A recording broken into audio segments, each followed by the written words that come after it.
Видовме до сегашните излагања дека за човекот да прави добро, мора првин да стане добар. Тоа дрво мора да стане добро дрво за да дава добар плод. Потребно е, ново раѓање, нов живот, а пак за да се случи тоа треба најнапред да умре стариот човек, кој што веќе видовме. Откако веќе видовме, научивме што треба да се случи, сега да видиме постепено, пак на некој практичен начин, колку што можам да тоа го прикажам на практичен начин, да видиме како да стане тоа наше животно искуство, таа победа. Или прашањето е со речникот на оној чуварот на затворот во Филипи: Господи, што треба да правам за да се спасам?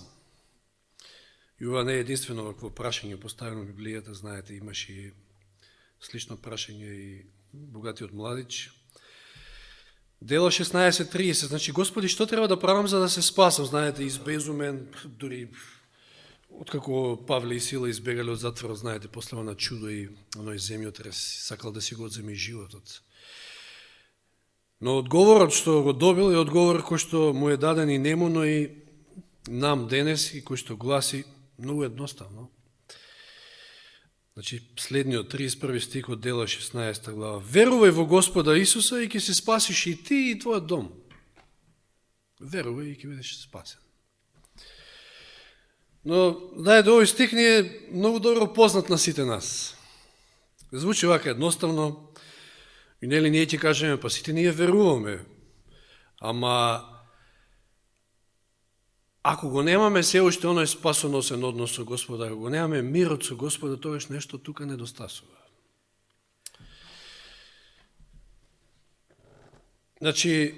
Ако се уште имаме проблем со гревот и ако го немаме она победоносно искуство, тогаш има нешто тука што треба да се види малку под површината. Па и целото слово е такво, не е дадено онака како роман, да го прочитате и одма ќе го разберете, ќе го сватите. Одговорот е еден и единствен и можеби нема да ни се допадне, како што му одговориле и нему, на стражарот, така и нам. Верувај и ќе се спасиш ти и твојот дом, верувај во Господа Исуса. Тоа е Дело 16:37, а да се посетиме сега на Римјаните 1:16, како гласиш? Римјаните 1:16. Зошто јас не се срамам од Евангелието, бидејќи тоа е Божја сила, зборувавме за тоа дека Евангелието е Божја сила, за што? За спасение. За какво спасение? Од греот. Ама за кого? Вели за секој кој верува. Првин за јудеец, а и за грк, за било кој. Дали за некој од нас или некој од таму од надвор. Не е битно. Секој оној кој што ќе верува, ако го прифати со вера Евангелието, кој што е Божја сила за спасение од гревот, треба да биде спасен, да го има тој спасоносен однос и тоа победничко искуство со Господ. Ако имаме вера, треба да имаме и таа сила која што треба да ни донесе спасение од гревот. Зар не е толку едноставно? Но ако го немаме таквото искуство, тогаш што заклучуваме? Едноставен заклучок. Тогаш ја немаме таа сила. А зашто ја немаме таа сила? Затоа што немаме вера. И ќе речеме, ние сите имаме некои своји искуства, долгогодишни членови на црквата, и можеме да наброиме мноштво на благослови што сме ги добиле за тоа време од Господа, но сепак и покрај тоа може да ни недостасува победата. И што е сега, ќе речеме? Па, имаме вера, сме искусиле навистина мокни објави Божји во нашите животи. Можеме да укажеме на мноштво наши одговорени молитви. Еве, ја ќе споделам два моменти од мојот живот, покрупни, можеби има и покрупни од тие, ама стварно беа чуда за мене. Но тоа не е одговор на прашањето и тоа не е доказ дека некој навистина е спасен, дека навистина го победил гревот. Имено, ајде да кажеме, ова беше можеби од помалото од двете. Тоа беше во Велес 2002. Помина прилика 5-6 месеци и немаше резон веќе што да се чека. И знаете, во таа куќа во која што бев сам тие 5-6 месеци, на крајот мораше да се решам од некој од парчињата на мебел таму. Значи, имаше цела спална соба и кујна пред се, тие две работи, кои што не можев да ги земам со мене, кај ќе ги сместам во таа мала куќичка во Свети Николе. И што се случи? Давам на оглас и долго време немаше ништо, никој за да зуцне, да задзвони на телефон. Комшивката што била до мене, кој што немало ни поима дека тука имало некој живеел во таа куќа, па и не е ни чудно да немало поима, затоа што бев сам и јас знам како ми поминаат тие месеци. Од срам не се ни појавуваш многу. И разбрала, пазите, на неја и било тамо тесно, кај што живеела исто под кирија, разбрала дека тука одма до неја некој треба да се сели, па го видела огласот, значи има спална, готова, наместена и кујна, и доаѓа со тој незиниот, со кој што не беа во брак, значи таа била оставена тогаш, не знам што, како и да е, да не ви дробам толку на ситно. И веднаш од еден збор, буквално, токму колку што беше тоа купено, јас сакам да си ги вратам парите на некој начин, тие средства токму толку и ми понудија и све зедоа, они влегоа, ја излегов и готов. Мислам, ја излегов, по они влегоа. И што беше неверојатно за мене. Се прашував, може ситна работа, некој ќе речете, меѓутоа, сепак во тие моменти кога од овде тесно, од онде длабоко или не знам што, сте во таква ситуација и си викате, сега што ќе правите со ова? Сте вложиле некои пари ова. А втората работа, второто искуство, неверојатно, заради кое што искуство пак ми се случи незаслужено добив неочекувана реакција од тетка ми. Сум ви кажувал нешто од ова. Значи, таа година јас решавам, значи мајка ми по потекло со тетка ми од село Джидимирци. Тоа може би никад знае кај се наоѓа после ми застана умот сега. После Дивле. До Дивле има автобус, мислам дека градски, Скопско е тоа село, имаше и скоро некоја репортажа, баш ја загледав, па ме интересираше, тоа е доста поголемо село. А ако тргнете од Дивле, па управец на кај Ѓуриште уште малку, на кај Свети Николско, тука е во као дол, Джидимирци се вика селото, и полно е со шума на секаде. Значи, и сега таа пролет, јас решавам, Господ знае, се молам на него, он знае дека сме решени да сечеме дрва од токму таа корија која што беше под црква, ја вика, пошто имаше едно црквиче Света Троица таму и одма под црквата, коријата. Дрва кои што не беа сечени преку 50 години, значи може да замислите од дебели, убави дрва, онака, баш испечени, значи на сонце, не се на некој осој и така натаму. И се слуша тоа лето дека некој пожар од Скопско зафатил и однел се. Не знам, знаете, некои работи додека не ги видите, нема да ги верувате. Мене некако не ми беше верно, ама ајде со брат Цове, со точоци, знаете, оти малку е непристапен терен таму, земјен пат од Горобинци па нагоре. И одиме со точици 2,5 часа, кој знае колку беше патувањето, и што ќе видам? Од 3 страни омегена коријата со пожар. И може би едно дрвце, 2 така беа под запалени и толку, до тука застанал пожарот. И јас заради тоа му ветив на Господа дека на оној кој што му е потребно ќе му подарам од таа количина на дрва што ќе се сечи. Од благодарност.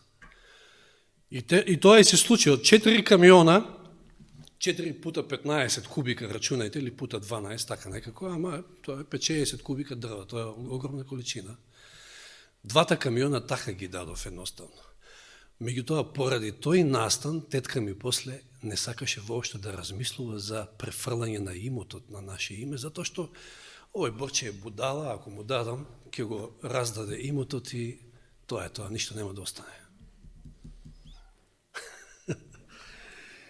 Ова се големи искуства. Ви велам, веројатно има и поголеми, но тоа не е доказ. Сите ние можеме да наброиме, но тоа не е доказ. Ако ние го немаме спасението на победничко искуство, тогаш не можеме да кажеме дека има вера. Иако не треба да се сомневаме во нашата искрена вера и молитва, која што сме упатиле за да ги доживееме тие искуства што сме ги доживеале. Но треба да научиме да правиме разлика овде. Тука има една клучна разлика. Потребна ни е верата која што ќе го возможи она искуство како Павле, Павловото искуство од Галатјаните 2.20. Кој беше тој стих? Со Христа сум раснат, Галатјани 2.20. На крстот и јас веќе не живеам, туку Христос живее во мене, а животот што сега го живеам во телото, го живеам преку верата во Божиот Син, кој ме возлюби и се предаде себе си за мене. Ова е тоа искуство. Ја не живеам. Туку Христос живее во мене, а животот што го живеам преку вера во Божиот Син. Еве таа вера. Истиот тој Павле прави неверојатна разлика во стихот кој што можеби не сме го гледале така, ама еве, 1 Коринќаните 13.2, онаа позната глава за љубовта, прво послание до Коринќаните 13.2.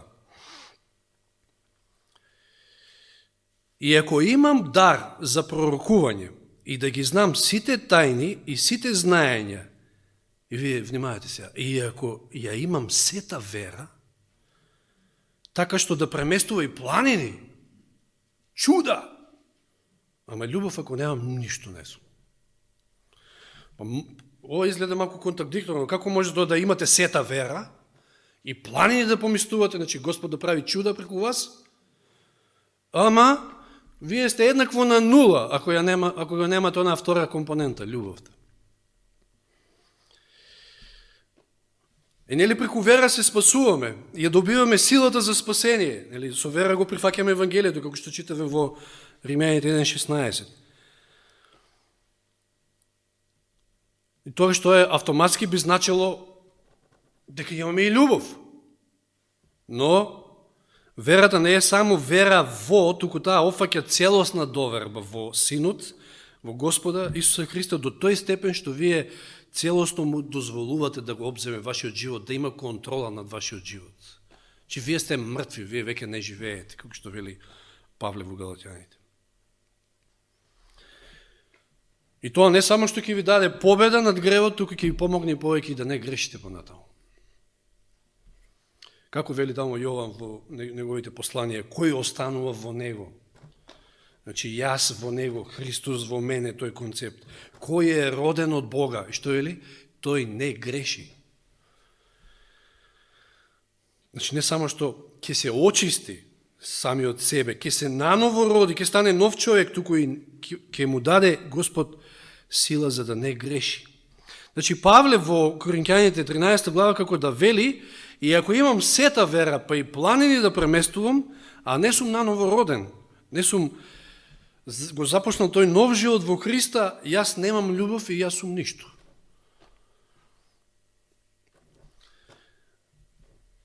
Значи, се гледа, се надзира и тоа малку ќе го начнеме вечерва, доколку можеме да стигнеме, дека постојат две нивоа на вера. Значи, вера во Бога, за да ги отстрани оние физички, материјални потешкоти, да кажеме, значи, видливи, физичко избавување, така да го наречеме, и вера која што оди над тоа физичко избавување. И значи духовно избавување од силата на греот, избавување од греот, спасение од греот. Ова се гледа многу јасно и во практичниот живот на израелците, од нивното избавување од Египет. Знаете, тоа било физичко избавување од Египет. Меѓутоа, што случува? Дали тие биле духовно избавени? Како што излегле од Египет, тоа физичко избавување од робството, дали биле духовно избавени? Зошто гунжале цело време, читаме во петоците? Дај вода, ако нема 5 минути вода да нема, дај вода, нема вода, ќе испоцркаме тука, вие сте криви. Дај ни се згади од оваа мана, постојано нешто незадоволство, тоа не е човек кој што го победил гревот. Значи, физички биле избавени, меѓутоа не и духовно. Се уште излегле од Египет, меѓутоа Египет им бил се уште во срцето. А знаете, Египет, дојка биле во Египет, сите тие практично биле околу 200 и неколку години, значи се вкупно 400 тоа се рачуна, меѓутоа околу 200 и нешто години биле во Египет во робство. Со векови во робство обкружени со материалистичко сваќање на нештата. Атеизам, буквално, Египет е символ на атеизмот. Подпирање на човечка мудрост, значи самото образование што било таму, атеистичко, материјално насочено. И сето тоа делувало врз нив, тогаш делува и врз нас денеси, нашите деца, нашите млади. Истото тоа е. И тоа не е само во образовниот процес, туку во политика, во уметност, во каде уште не, во сите сфери на животот. И таков еден ум, што така размислува, мора да се реедуцира. Господ мора да го реедуцира тој ум, затоа Господ на почеток Бог морал да тргне од тоа материјалното. Они така размислувале, таков им бил мајндсетот. Значи, едноставно, така функционира, така биле научени. И Господ морал да почне од нивното ниво, со такви лекции, со материјално, физичко избавување. И еве се нашле, после излезот од Египет, одма се нашле, односно тука, нели се, пред самото Црвено море, во каква ситуација? Без излез. Планина пред нив, мислам море, нели, меѓутоа асоцирам на оној стих од 1 Коринќани, значи и планини ќе преместувам. И дали покажале вера, па Господ го отворил Црвеното море? Секако. Инаку немало да поминат, ќе останале тука. И ќе погинале. Евреите 11:29, што вели? Преку вера помина, преку Црвеното море како по суво. Неверојатно. А египтјаните, вели, потоа кога се обидоа, се издавија. Не само што тие помина, им се отвори морето, него и непријателот нивни загина тука. Непријателот нивни не можеше да помине како што тие поминаа. И видите што вели Елен Вајд, тие луѓе биле папсани и вџашени, но да не послушале кога Мојсей им наредил да тргнат напред, Бог не би го отворил патот пред нив. Имаше многу убави цитати таму. Порано сме зборувале, значи од сите страни срдисани буквално. Неверојатна ситуација, безизлезна. Изморени, папсани. Но Бог не би го вели отворил патот пред нив, ако тие не покажале вера. Во она го послушале Мојсија, она што им го кажал Господ, нели, преку него. Со вера го преминаат Црвеното море, се цитира повторно стихот. Вели, слегувајќи до водата, тие покажале дека веруваат во Божите зборови, изговорени преку Мојсија. Покажале вера. Секако. Сториле се што било во нивна моќ, а потоа се можниот го разделил морето за да им создаде премин.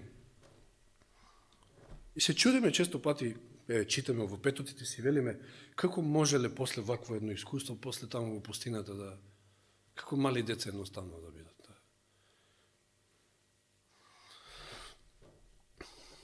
Па сега не сме кој знае колку и ние подобри, ама тоа е физичко избавување, но повисоко ниво на вера, кое што е потребно. Ако Господ можел да отвори Црвено море, зар не може да го победи моето јас?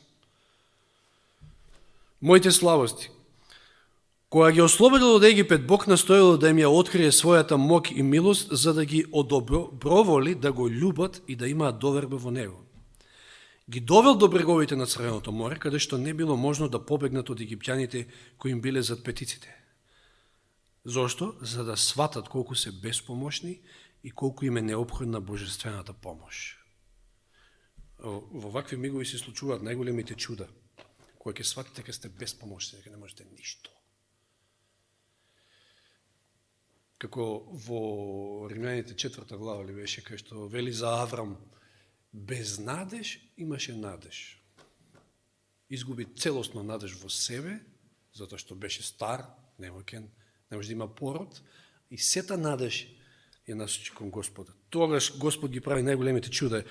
А тогаш вели се погрижил да ги ослободи од египтјаните кои ги гонеле. Така биле исполнети со љубов и благодарност кон Бога и се здобиле со доверба во неговата моќ која им помагала. И сега внимавајте, вели, тој ги врзал со тоа искуство на избавување од Црвеното море. Господ ги врзал за себе како ослободител од поминливото, односно египетското робство. Физичкото робување, поминливото. Меѓутоа, во нивните мисли требало да се втисне уште една голема вистина. Бидејќи живееле среди идолопоклонство и расипаност, тие немале вистинска представа за Божјата светост. Внимавајте сега, значи, што немале се. Како што и Лаодикејецот. Немале вистинска представа за Божјата светост. За тежината на грешноста на собственото срце немале вистинска представа. За целосната неспособност само со своја сила да му се подчинат на Божиот закон. А и не чувствувале колку им бил потребен Спасителот. И на сето тоа требало да се научат. Тоа е тој мајндсет, тој ум, кој што е навикнат така да размислува, сега Господ треба да го реедуцира. Че видите, гледаме во нивното искуство, добиле материјални благослови од Бога, мислам материјално, физичко, минливо избавување, но им недостасувала таа клучна работа, спасението. Лаодикејецот, кој што исто така смета дека е богат и ништо не му фали, сепак не сваќа дека е токму спротивно, тој сиромав, слеп и гол и беден. И што го советува тамо вистинитиот сведок, што треба да купи? Добро, рочна маст, бела облека, и нешто друго, тоа е клучното за оваа тема. Златото. Што представува златото? Не само вера. Вера која што действува преку љубовта и ја чисти душата, кој што вели Елен Вајт. А Павле кажува вера која што действува преку љубовта.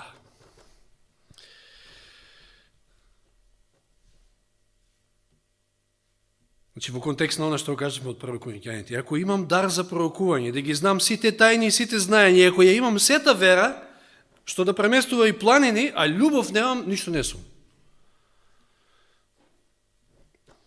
Но вера и љубов, тоа е второ ниво на верата. Вера дека Господ може да те ослободи, ама кога ќе му дозволиш целосно да те има. Тогаш, ако целосно го примиш во срцето, тогаш не е возможно да немаш љубов, да немаш онаа агапе љубов.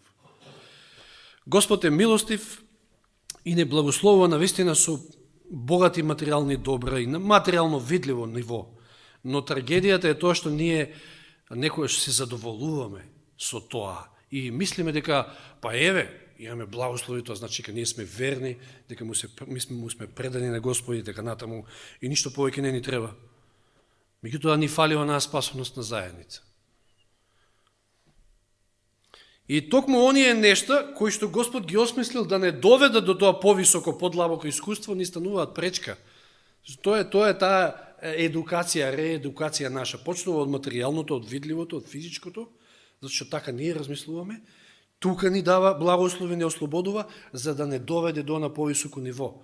Ама ние ако застанеме тука и ако се задоволиме само со тоа, ништо. Испаѓа токму тоа што треба да биде за поука и да не доведе до повисокото искуство, нам ни станува пречка. Што веле во Римјаните 2.4, повторно Павле? Римјаните 2.4. Или ги презираш богатството на неговата благост, кротоста и долготрпеливоста, а и не знаеш дека Божјата добрина те води кон што? Кон покаяние.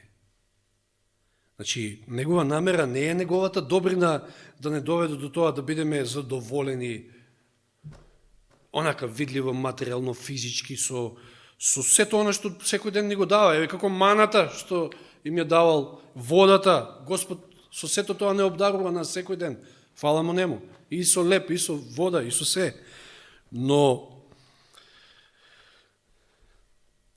не е целта на неговата добрина е и тоа нормално, меѓутоа како прво ниво, но крајна цел е да не доведе до покаяние и до спасение. Тоа е, најповеќе сака Господ да бидеме спасени. Значи, на израелците Црвеното море било тоа искуство каде требало да ја видат својата физичка немоќ, а подост на Синај требало да биде место каде што Господ нели ќе им го даде законот, ќе склучи заветот, да ја согледаат својата духовна немоќ. Каде што Господ сакал да ги постави на тоа повисоко скалило на верата, тоа второ, повисоко ниво.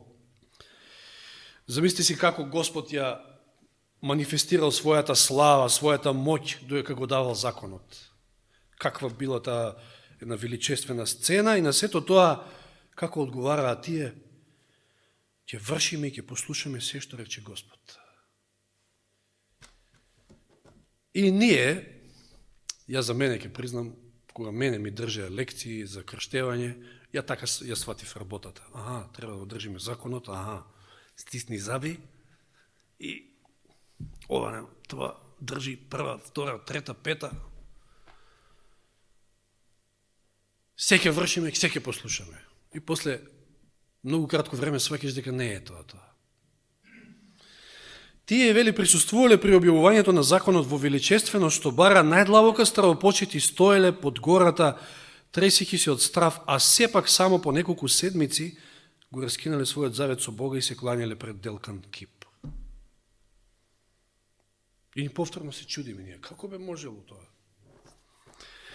Не можеле веќе да се надеваат на Божја милост врз основа на заветот што го раскинале. И сега, откако ја увиделе својата грешност, откако паднале, откако виделе дека не можат тие да го вршат и држат законот, што е невозможно за стариот човек, нели?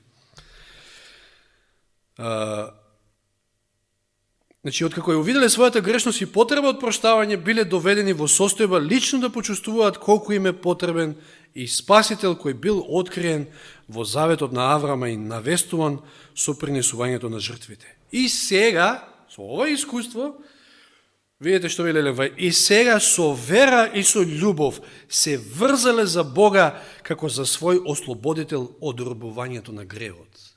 Претходно прочитавме, се врзале со вера за Бога како ослободител од она видливо физичко робство од Египет. Меѓутоа, после ова искуство, второто ниво на Синај и после нивниот пат таму сватиле во што е работата, значи ја сватиле својата духовна немоќ и така се врзале, вели, за Бога како за свој ослободител од робувањето на гревот. Дури сега биле подготвени да ги ценат благословите на неговиот завет. Патем, тоа се најголемите благослови, духовни благослови.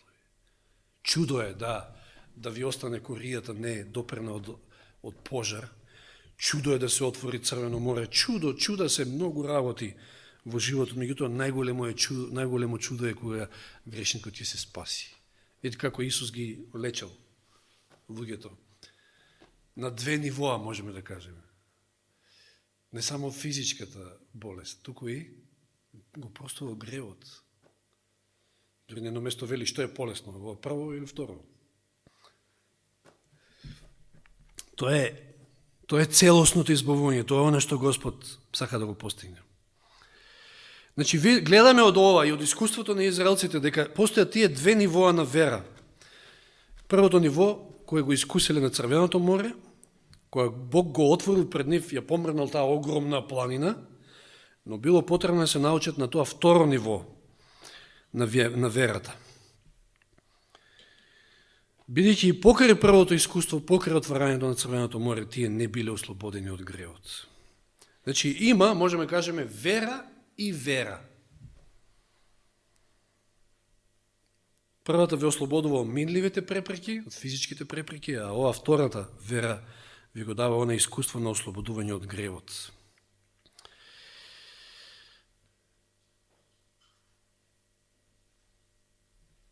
Уште еднаш да ги прочитам Римјаните 1.16, тука и заклучиме, и 1 Коринќаните 13.2. Зашто јас не се срамам од Евангелието, бидејќи тоа е Божја сила за спасение на секој кој верува.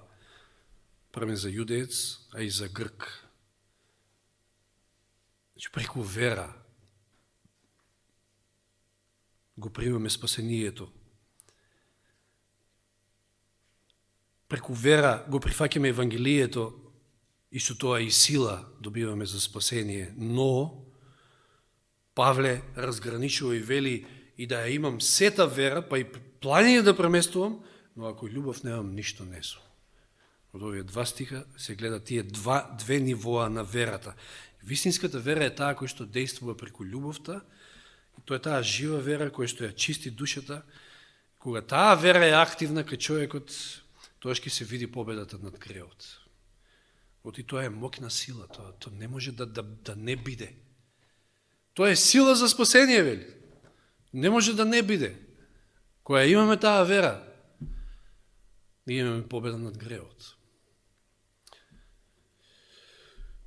Треба да се испитаме сите, секој од нас сам поединечно, дали ја имаме, и ако не, тогаш да вапиме и да бараме од Бога, затоа што знаете во кое време живееме, и секи биде залудно. Сите тие благослови што Господ ни ги дал во животот, секи биде залудно ако не се спасиме. Затоа е потребна таа вера. Нека Господ ни ја даде, нека ни помогне во тоа нешто. Амин. Боже и Господе наш, во Тебе е силата, во Тебе е моќта, во Тебе е решението за најголемиот, најгорливиот човеков проблем, гревот. Затоа, Господи, да целосно Ти се предадеме. Да видовме дека за човека има таа вера, таа спасоносна вера, треба да учи. Тоа е наука, тоа не доаѓа преку ноќ, меѓутоа многу потребна е, Господи, да не дозволувај да се задоволиме со она видливо материјално физичко избавување и оние благослови што ние ги приемаме од Тебе секој ден, да се задоволиме дека ете заради тоа ние имаме вера, ние сме во ред. Меѓутоа, ако го немаме она победоносно искуство, ако не сме го победиле гревот, тогаш не сме ја научиле лекцијата. Црвеното море се отворило, меѓутоа во пустината талкаме и гунџаме, незадоволни, како нешто ни фали, како нешто друго можеби ќе ни донесе радост во живот и задоволство и така натаму. Не. Господи, мора да научиме дека вистинскиот мир, вистинската радост, вистинското задоволство е во Тебе и кај Тебе. Да Те примеме целосно во срцата и да, како Павле, можеме да кажеме дека ние веќе не живееме, умрел стариот човек, а во нас да заживее Исус Христос. Тоа го можеме исто така само со вера. Помогни ни, Господи, Ти во тоа, дај ни ја таа толку посакувана вера, вера која што действува преку љубовта и ја чисти душата. Води не во оваа нова седмица, пред нови искушенија и предизвици, да учиме и да научиме како е тоа да се биде победник. Да биде тоа да стане наше животно искуство на секој еден од нас овде. За се Ти благодариме, Господи, за сето Твое водство, за сето Твоја грижа и сето на што го правиш и не учиш во нашите животи. Во Христово име. Амин.